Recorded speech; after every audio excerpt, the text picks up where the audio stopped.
அனைவருக்கும் வணக்கம் தோழர்களே.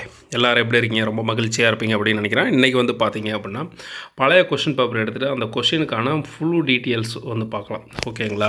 ஸோ இது வந்து நான் எழுதி தான் போட வேண்டியது இருக்குது. ஓகேங்களா? ஸோ முடியரசன் அப்படின்றவர் வந்து பார்த்தீங்க அப்படின்னா என்ன நூல் எழுதினார்? காவியப்பாவை அப்படின்ற நூல் எழுதியிருப்பார். ஓகேங்களா? அதுக்கப்புறம் சச்சிதானந்தன் அப்படின்றவர் வந்து மாங்கனி அப்படின்ற நூல் எழுதியிருப்பார்.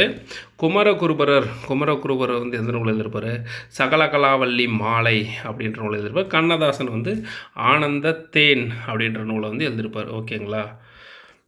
ஸோ இந்த நூல் முடியரசன் அப்போ சச்சிதானந்தன், குமரகுருபரர், கண்ணதாசன் இவங்கெல்லாம் வேறு என்னென்ன நூல்களை எழுதுனாங்க அப்படின்ட்டு நமக்கு தெரிஞ்சிச்சு அப்படின்னா, ஒரே இடத்துல தெரிஞ்சிச்சு அப்படின்னா நமக்கு இன்னும் ஈஸியாக இருக்கும் இல்லைங்களா? ஸோ அந்த மாதிரி தான் இந்த வீடியோ வந்து மேக் பண்ணியிருக்கேன். இந்த வீடியோ இந்த மாதிரி கண்டினியூ பண்ணலாமா என்ன அப்படின்னு சொல்லிட்டு கீழே கமெண்ட் பண்ணுங்கள். அதுக்கப்புறம் வந்து பார்த்தீங்க அப்படின்னா, இப்போ தான் ஃபஸ்ட் டைம் நம்ம சேனலை பார்க்குறீங்க அப்படின்னா சப்ஸ்கிரைப் பண்ணி வச்சுக்கோங்க. ரெண்டாவது வந்து பார்த்தீங்க அப்படின்னா கம்யூனிட்டி கைட்லைன்ஸில் வந்து பார்த்தீங்க அப்படின்னா இப்போ 400+ கொஸ்டின்ஸ் வந்து நான் இன்சர்ட் பண்ணியிருக்கேன். போய் ட்ரை பண்ணி பாருங்கள். கண்டிப்பாக உங்களுக்கு ஹெல்ப்ஃபுல்லாக இருக்கும். ஓகேங்களா? இந்த வீடியோ போடுறேன் அப்படின்னா இது ரிலேட்டடாக இப்போ முடியரசன் ரிலேட்டடாக வேறு ஏதாவது ஓல்டு கொஷின் பேப்பரில் கேட்டிருக்காங்க கொஷின்ஸு அப்படின்னா அந்த கொஷின்ஸும் வந்து நான் என்ன பண்ணுறேன் அப்படின்னா உள்ளே இன்சர்ட் பண்ணுறேன். ஓகேங்களா? அது வந்து கொஷின்ஸ் வந்து எந்த மாதிரி கேட்டிருக்காங்க அப்படின்றது உங்களுக்கு தெரிஞ்சிடும். அதுக்கப்புறம் ஓல்டு கொஷின்ஸ் வந்து டெய்லி ஒவ்வொரு கொஷின்ஸ். ஓகேங்களா? ஃபஸ்ட்டு 50 செகண்ட் 50 அப்படின்னு சொல்லிட்டு அடுத்தடுத்த இதில் நம்ம வந்து வீடியோ போட்டுட்ருக்கேன். ஓல்டு கொஸ்டின் பேப்பரும் போட்டுட்ருக்கேன். ட்ரை பண்ணி பாருங்கள். ஸோ கொஷின்ஸ் எந்த மாதிரி கேட்குறாங்க அப்படின்னு ஒரு ஐடியா நமக்கு கிடச்சிடும். ஓகேங்களா? சரி வாங்க, இந்த மற்ற முடியரசன் அப்படின்றவர் வேறு என்னென்ன நூல்களை எழுதினார் அப்படின்னு சொல்லி பார்க்கலாம். இப்போ முடியரசன் அப்படின்னு பார்த்தீங்க அப்படின்னா நாடகம் வந்து ஊன்றுகோல் அப்படின்ற நாடகத்தை வந்து முடியரசன் எழுதியிருக்கார். அவர் எழுதிய நூல்கள் என்னென்ன அப்படின்னா பூங்கொடி, வீரக்காவியம், காவியப்பாவை. ஓகேங்களா? முடியரசன் நாடகம் வந்து பார்த்தீங்க அப்படின்னா ஊன்றுகோல் அப்படின்ற நாடகத்தை ஒன்றே மட்டும் எழுதியிருக்கார். ஓகேங்களா? அவர் எழுதிய நூல்கள் என்னென்ன அப்படின்னா பூங்குடி, வீரக்காவியம், காவியப்பாவை இதெல்லாம் என்னது அவர் எழுதிய நூல்கள். அதுக்கப்புறம் சச்சிதானந்தன் வந்து பார்த்திங்க அப்படின்னா ஆனந்த தேன் அப்படின்ற கவிதை தொகுப்பை வந்து எழுதியிருக்கார். ஓகேங்களா? சச்சிதானந்தம் அப்படின்றவர் யாழ்ப்பாண காவியம், அன்னபூரணி அப்படின்ற 2 புதினங்களை வந்து எழுதியிருக்கார். யாழ்ப்பாண காவியம், அன்னபூரணி அப்படின்ற 2 புதினங்களை வந்து எழுதியிருக்காரு. அடுத்து வந்து பார்த்திங்க அப்படின்னா குமரகுருபரர் உங்களுக்கு தெரிய நிறைய பாடல்களை வந்து அவர் எழுதியிருப்பார். அதாவது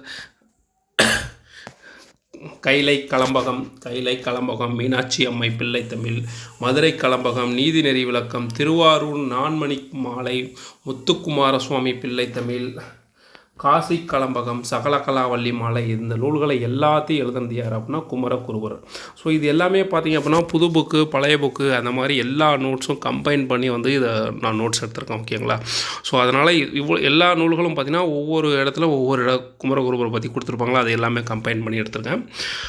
அடுத்து வந்து பார்த்திங்க அப்படின்னா கண்ணதாசனுடைய நூல்கள் என்னென்ன அப்படின்னா நூல்கள் வந்து மாங்கனி, அட்டானத்தி ஆதிமந்தி, அதுக்கப்புறம் இயேசு காவியம். இது வந்து பார்த்திங்கன்னா இயேசு காவியம் அப்படின்றது வந்து நம்ம ஸ்கூல் புக்கில் கொடுத்துருப்பாங்க.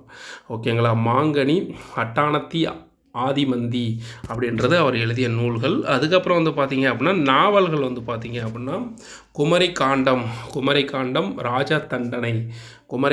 ராஜதண்டனை, சிவகங்கை சீமை அப்படின்ற நாவல் எழுதியிருப்பார். ஆயிரங்கால் மண்டபம் அப்படின்ற எழுதியிருப்பார். ஊமையான் கோட்டை, சேரன்மான் காதலி, ஆயிரங்கால் மண்டபம், சிவகங்கை சீமை இதெல்லாம் வந்து பார்த்திங்க அப்படின்னா கண்ணதாசனுடைய நாவல்கள். ஓகேங்களா? அடுத்து வந்து உரைநடை நூல்கள் எது அப்படின்னா அர்த்தமுள்ள இந்து மதம். ஸோ இதில் வந்து இந்த கொஷின் வந்து அடிக்கடி கேட்பாங்க. இந்த உரைநடை நூலுக்கான ஆசிரியர் யார் அப்படின்ற மாதிரி கேட்பாங்க. அப்படி இல்லைனா மற்ற நூலை கொடுத்துட்டு இதில் கண்ணதாசனுடைய இந்த 3 நூல் கொடுத்துட்டு ஏதாவது ஒன்றை கொடுத்துட்டு பொருத்தமற்றது எது அப்படின்ற மாதிரி கேட்பாங்க. உரைநடை நூல்களில் வந்து அர்த்தமுள்ள இந்து மதம் அப்படின்றதும், இந்த இயேசு காவியம் அப்படின்ற நூல், சேரன்மான் காதலி இதெல்லாம் வந்து ரொம்ப இம்பார்ட்டண்டான நூல்கள். ஓகேங்களா? ஆனால் எல்லாத்தையுமே படித்து வச்சது நல்லது தான். ஞான மாளிகா, வனவாசம் அதாவது மனவாசம் அப்படின்றது வந்து இது பார்த்திங்கன்னா அதாவது அர்த்தமுள்ள இந்து மதம், ஞான மாளிகா, மனவாசம் அப்படின்றது இந்த உரைநடை நூல்கள். ஸோ நூல்கள், நாவல் நூல்கள், உரைநடை நூல்கள் 3யுமே பார்த்து வச்சுக்கோங்க. அடுத்து வந்து பார்த்திங்கன்னா முடிஞ்சால் வந்து ஒரு நோட்ஸு போட்டு எழுதி வச்சுட்டிங்க அப்படின்னா உங்களுக்கு ரொம்ப ஹெல்ப்ஃபுல்லாக இருக்கும். அடுத்து வந்து பொருத்துகளை வந்து பார்த்திங்க அப்படின்னா வீரச்சோழியம், நம்பியக பெருமாள் யாப்பெருங்கலங்காரிகை வசானந்த மாலை அப்படின்னு சொல்லிட்டு நூல்கள் கொடுத்துருக்காங்க. இந்த பக்கம் பார்த்திங்கன்னா நூல் ஆசிரியர்கள் வந்து குணவீர பாண்டியர், அமிர்த சாகரர், நாற்கவிராச நம்பி, புத்தமித்திரர். ஸோ இதில் வந்து பார்த்திங்க அப்படின்னா வீரசோழியம் அப்படின்ற நூலை எழுதுனது யார் அப்படின்னா புத்தமித்திரர். ஓகேங்களா, இது வந்து ஒன்று.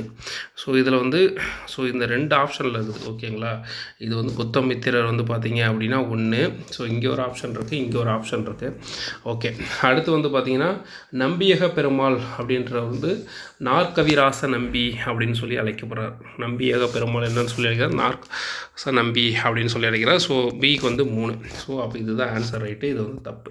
ஓகேங்களா, யாப்பெருங்கலக்காரிகை என்ற நூலை எழுதுனது யார், அமிர்த சாகரர் அப்படின்றவர் வந்து நூலை எழுதியிருப்பார்.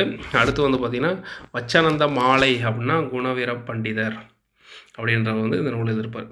ஓகேங்களா, ஸோ இது வந்து 4. ஸோ பார்த்திங்கன்னா வீரசோழியம் அப்படின்றது வந்து புத்தமித்திரர், நம்பியக பெருமாள் அப்படின்றது நாற்கவிராச நம்பி, யாப்பெருங்கல காரிகை அப்படின்றது அமிர்த சாகரர், வச்சானந்த மாலை அப்படின்றது பார்த்திங்கன்னா குணவீர பண்டிதர் அப்படின்றவர் எழுதியிருப்பார். அதுக்கப்புறம் பார்த்திங்கன்னா இவங்க மற்ற என்னென்ன நூல்களை எழுதியிருக்காங்க அப்படின்னு சொல்லிட்டு பார்க்கலாம். இது வந்து பார்த்திங்கன்னா விளக்கம், புத்தமித்திரர் அப்படின்றவர் வந்து பார்த்திங்கன்னா வீரசோழியம் அப்படின்ற ஒரே ஒரு நூலை மட்டும்தான் அது இருக்கார். இது வந்து தமிழ் இலக்கண நூல் என்று அழைக்கப்படுகிறது. ஸோ தமிழ் இலக்கண நூல் என்று அழைக்கப்படுவது இது வீரசோழியம் என்ற நூலை எழுதியவர் யார், புத்தமித்திரர் அப்படின்றவர் எழுதியிருக்காரு. ஓகேங்களா, நாற்கவிராச நம்பி அப்படின்றவர் என்ன பண்ணிருக்காரு அப்படின்னா அகப்பெருமாள் விளக்கம், இதுவும் வந்து தமிழ் இலக்கண நூல் தான்.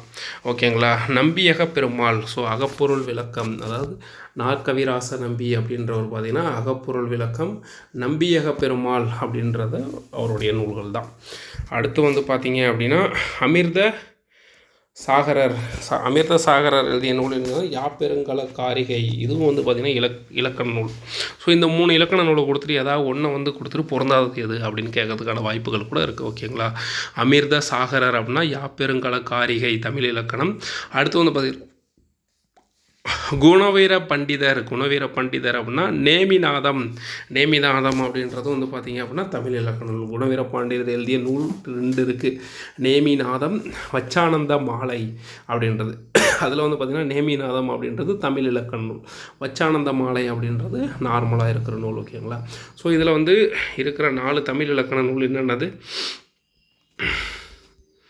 புத்தமித்திரர் அப்படின்னா வீரசோழியம், கவிராச நம்பி அப்படின்னா வந்து அகப்பெருமாள் விளக்கம், யாப்பெருங்கல காரிகை அப்படின்றது வந்து பார்த்திங்கன்னா அமிர்த சாகரர், குணவீர பாண்டிதர் வந்து நேமிநாதம் அப்படின்றது. ஸோ இந்த வீடியோ உங்களுக்கு பிடிச்சிருக்கா இல்லையான்னு சொல்லிட்டு கீழே கமெண்ட் பண்ணுங்கள். இதே மாதிரி அடுத்தடுத்த காணொலியில் அடுத்த வீடியோக்குள்ளே நம்ம பார்க்கலாம். ஒவ்வொரு கொஷனும் எந்த மாதிரி கேட்டிருக்காங்க, அதுக்கான விளக்கம் என்ன அப்படின்றத எந்த அளவுக்கு கொடுக்க முடியுதோ அந்த அளவுக்கு கொடுக்குறோம். அதே சமயம் ஸ்கூல் புக்கு ஃபுல்லாக நம்ம கவர் பண்ணுவோம். ஓகேங்களா, புது புக்கு ப்ளஸ் பழைய புக்கு ரெண்டுமே. இலக்கணம் ரொம்ப ரொம்ப முக்கியம்.